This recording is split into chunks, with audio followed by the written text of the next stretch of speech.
Σήμερα, παιδιά, θα κάνουμε 2 βιντεάκια. Γιατί με ρωτάς? Επειδή τα τρώω συνέχεια.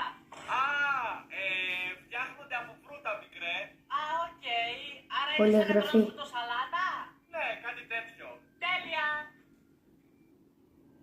Μαμά, ξέρεις που είναι ο μικρός? Το ψάχνω εδώ και 10 λεπτά για να παίξει επειδή είναι η σειρά του, αλλά δεν το βρίσκω. Πήγε με τον φίλο του μια βόλτα και του πήρε η μαμά του. Α, οκ. Θέλω να φτάσουμε τα 20 likes. Πολύ χαρούμενος. Μου έλεγε ότι θα πάει με Και τον εγγραφή. φίλο του και θα φάνε 5 κιλά φρουτοσαλάτα. Τι φρουτοσαλάτα? Δείτε και το άλλο. 3 άτομα. Η μαμά, ο μη μιλάς και η συμπεριφορά έπαιζα κρυφτό όταν η ιδιοκτήτρια του σπιτιού μπήκε μέσα. Τι κάνεις εδώ και πώς σε λένε, μικρέ? Μη μιλάς. Τι, πού είναι η συμπεριφορά σου? Η συμπεριφορά είναι κάτω από το κρεβάτι.